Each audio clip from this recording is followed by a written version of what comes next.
Paul Hahn from NJ Retina. Welcome to this two-part mini-series on new retina radio titled AMD and DME applications in the retina practice. I'm pleased to be joined today by Durga Borkar from the Duke Eye Center. Hi, great to be here.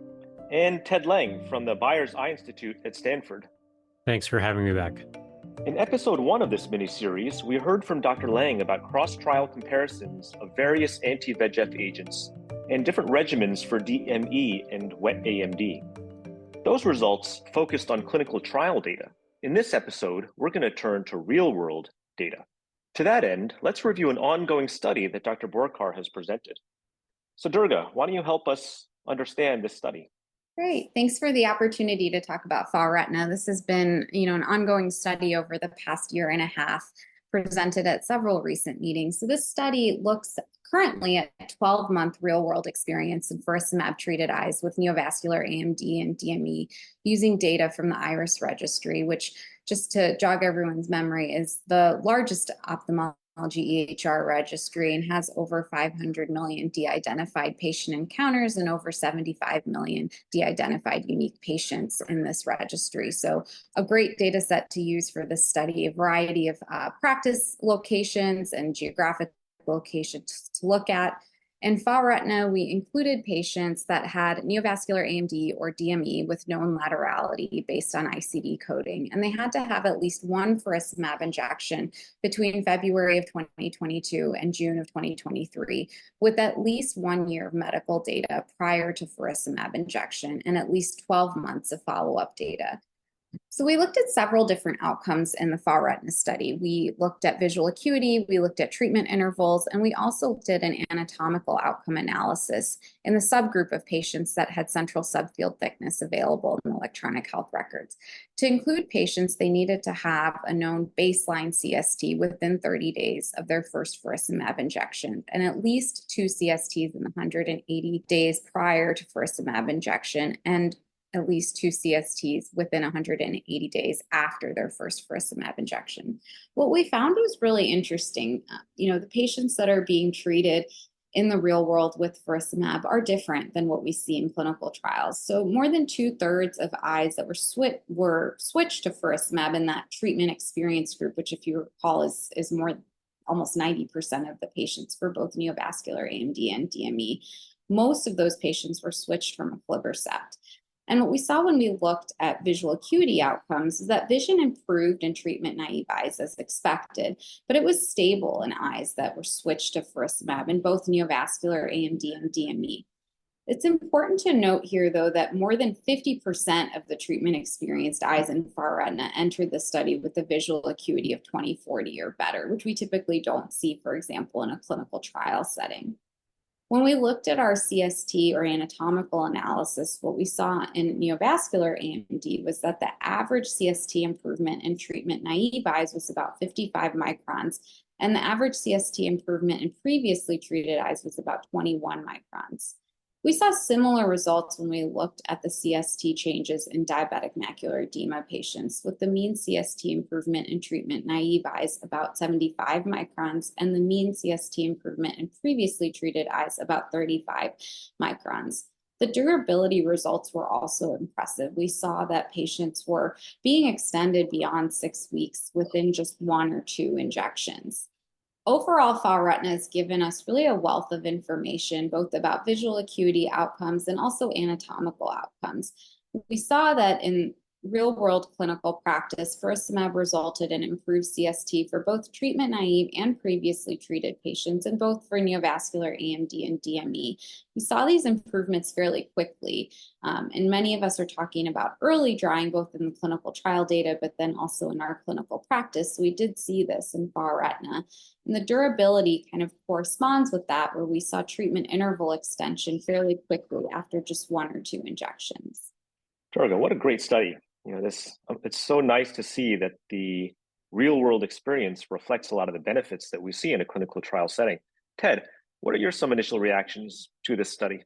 Yeah, I thought this was an amazing study as well. And I like the fact that it's an ongoing study where, they're continuing to look at new data as it rolls out from the EHR data set.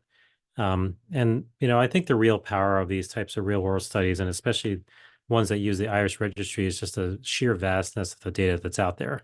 I think, this data set encompasses over 70% of all retina visits in the US, so it's very representative.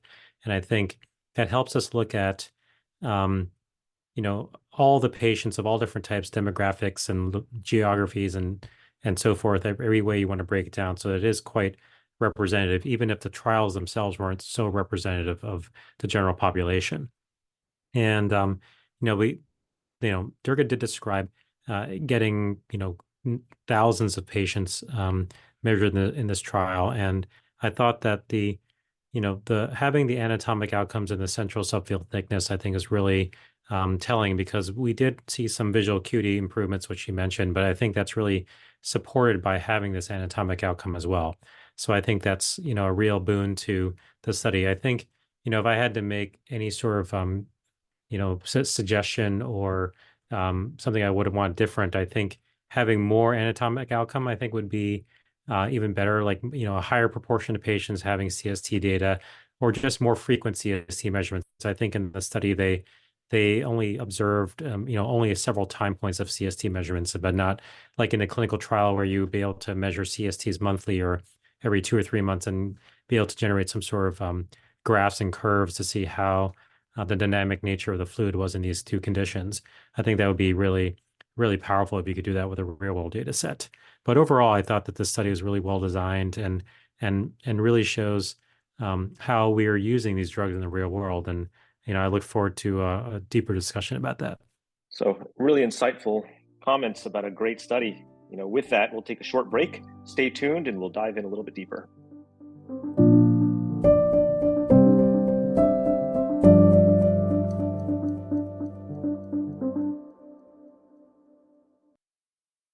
Welcome back to AMD and DME applications in the retina practice. Before the break, we heard from Dr. Borkar about her FARETINA study looking at real-world outcomes with faricimab. I'm going to open the floor up to you guys to see how your real-world experiences with faricimab have been. Have they mirrored the clinical trial results? Have they mirrored the FARETINA results? What have you seen? I think in a lot of ways, the results have mirrored the FARETINA results. I think a primary reason for that is that, in the clinical trials, we were primarily looking at treatment-naive patients. I will say both for faricimab and aflibercept 8 milligrams, I do primarily have treatment-experienced patients on it currently, although I'm trying to start more treatment-naive patients on these drugs within the limitations of what insurance will allow, of course, which has become increasingly a factor. But when I look at treatment-experienced patients, it's a lot easier to relate those results back to FARETINA. And I think along those lines, what we saw in FARETINA was that a lot of patients with great vision and a reasonable CST that many would consider controlled were being switched. And why were they being switched? Because both the patient and the physician were likely looking for treatment interval extension. And I think that's really similar to what I've been looking for a lot of my patients and have seen with faricimab, that I am able to get patients that may be stuck at 6 or 7 weeks out, at least a few weeks further with a switch. What about you, Ted? I echo you with a lot of the reasons why I put patients on faricimab. And, while it has been out for, 2+ years now, I still think that it's still early days for our overall experience with this agent. We have had ranibizumab and aflibercept 2 milligrams out for much, much over 10 years now. And so we come to be very comfortable with, the response from those agents and what we expect from our patients' eyes. I think, it's interesting that you bring up the switching, because I think initially, a majority of patients that get put on a new agent are the switch patients, and they're oftentimes the more difficult to treat, the higher, load of disease, and maybe unfairly putting new agents on these drugs initially to see if we can get any additional efficacy or durability from a new agent. But I think also the patient expectation is, if we're saying, hey, we can get you on this new drug because we think it might last longer, then, potentially there's a more difficult conversation there about whether we should do a loading phase or not, right? And I think in my patient population, they are not going to be tolerant of a loading phase. So going back to Q4, or even just keeping them at their current interval for more than 2 or 3 treatments is probably a non-starter. They're going to say, "Hey doc, why do we even switch me if we're not going to be going longer? Because that's the reason you presented this option to me." But we look at data from the United Kingdom, for example, and they have some real world data out there. All their patients were getting loaded according to protocol, because of the NHS is very protocolized, um, and I just think that's an interesting difference between the practice here in America through the IRIS registry versus other markets. I don't know, Paul, have you had any conversations with patients about loading doses in New Jersey? Yeah, so I think they're interesting points that you said, and I think my New Jersey patients may not be as impatient as yours. I think if I needed to talk to them about maintaining the same interval before seeing whether we can extend them further, I don't think they would be so upset.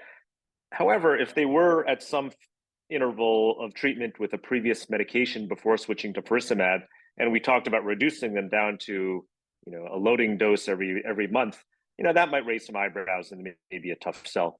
Historically, I haven't really been a loading dose type person. Historically, I've treated my patients and extended them after or once they became dry or their improvements have stabilized. Having said that, I'm kind of changing my mindset on this. I think that our philosophy of treat and extend and bringing them to the brink of where they start to develop fluid again may not be the best approach. And personally, I think that there's greater value in more frequent treatment and also in more durable treatment, not necessarily so that we can extend their treatment interval, but just because it might provide more leveling out of their disease state. We see this with more durable treatments, the port delivery system or gene therapy, and I think there are benefits beyond just a reduction in treatment burden. But I digress. I think my faricimab patients, I typically don't reload them back down to a monthly basis. But again, I think just like Ted said, it's interesting that we as retina specialists just do things the way we want to do things rather than according to what the data really show. And the FARETINA data really kind of reflects that. I guess I'll make an additional point, which is that clinical trials aren't really designed to inform us as clinicians how we should practice, right? They're more designed to get the drug approved, more and more so these days, I think, than ever. And so we really have to rely on studies like FARETINA or our own clinical experiences to inform us on how we treat. And from a personal standpoint, definitely had patients who, when switching to faricimab, have done really well, in contrast to being refractory to other treatments, and similarly patients who haven't done so well. So has that been your experience as well? You've seen some good patients and some patients who haven't responded? Absolutely. Yeah, I mean, I think that has been the case. And I think you bring up a good point about clinical trials, not necessarily reflecting how we may use drugs in routine clinical care. And I think that's because the patients may be different too, and not just because of metrics that we are measuring, like visual acuity at baseline or CST, but also because of what their intentions are, right? A patient in a clinical trial is planning to come in every 4 weeks. A lot of the patients, and Ted, I think you brought up this point in terms of kind of what they want as well as what we think is best for them. When they come in, there's a lot of patient education material out there, which is wonderful. But their expectation is often that they'll be at Q16 weeks right away. And so to switch someone that is maybe already at every 7 or 8 weeks to a drug like faricimab and then ask them to go back to 4 weeks is often not palatable for them. They've really got their eye on those extended drug intervals that they've read about or seen the commercials on, right? And that really applies to faricimab. And also, I think that is a good segue to talk about another new agent on the market that everyone loves to talk about, Eylea HD. So 8 milligram Eylea just got FDA approved about 6 months ago. And have you guys used it in the office? I think it's all been positive, to be honest, Paul. I think it's a great drug. I've had a lot of patients who've had a really great outcomes with Eylea HD. But I think, as Durga had mentioned in our previous episode, it's so wonderful to have so many options for our patients. And each eye is going to be its own little microcosm. It's going to need a specific kind of treatment. I'm sure we all have patients who have one agent on one eye and then a different agent on the other eye. And we've had to go through our own little journey with each eye to figure out the best agent and the best interval for that eye to do, as best as it can do. And, there have been eyes that have switched from one agent to another and then to one of these newer agents, and they've switched them to a different agent or switch back to the original agent. And, that's just what we have to do as physicians. And I think that's part of the practice of medicine. I think, to your point earlier, clinical trials don't inform us how to practice medicine. And I think these real world data studies kind of help us, get a better idea of which direction we should be going. But again, it ultimately comes down to the individual physician and the individual patient and their individual eye to try to figure out how to best care for them. So I'll leave it at that. Yeah, Ted, I think alluding to the previous episode as well, you provided a comparative analysis between different agents. But just like you said, there's so many different factors that go into drug decision, how to select a drug. And I agree that I think that every patient's different and you have to make the choice that's right for that patient in front of you. One thing that I've found is that patients who are already on Eylea, it's quite easy to switch them to Eylea HD. And I think many of those patients are very willing to make that transition as opposed to transitioning to a completely different drug where the burden may be a little bit higher. One stumbling issue that I've experienced with Eylea HD is that if a patient is switched to Vabysmo, for example, and they're treated previously with whatever agent at a 6-week interval, and if I cannot extend them beyond 6 weeks, it's very easy for me to keep them at 6 weeks with Vabysmo. With Eylea HD, of course, there's a dosing difference where these patients, after their loading dose, can only be treated every 2 months or longer.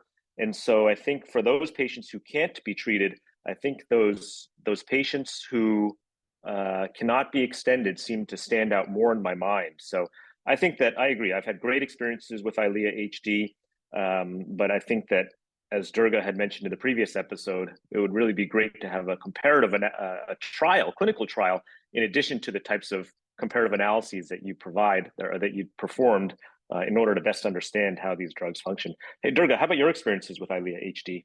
Yeah, my experience with the aflibercept 8 milligrams has been really great. I will say, when I look at the clinical trial results, what's so impressive is the percentage of patients that get to Q16, Q20 weeks, or would have been assigned to Q24 weeks if the trial had continued beyond 2 years. But, that's at 2 years. And so we haven't had the drug long enough to really see the benefits of that yet.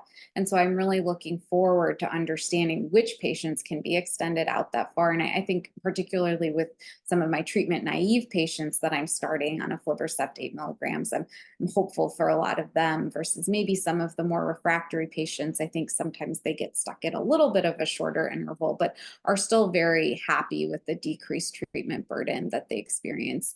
I will say that, I think overall, the decision-making has gotten a lot more complex. Even just, 5 or 6 years ago, we just had a few options. So you just kind of use what you have. And I think now, to the points that both of you have made, it'll be helpful to understand whether there are certain anatomical markers that we should be looking at on OCT or patient demographics that make them better suited towards one drug or another. And I think that will also really help us make treatment decisions from the beginning.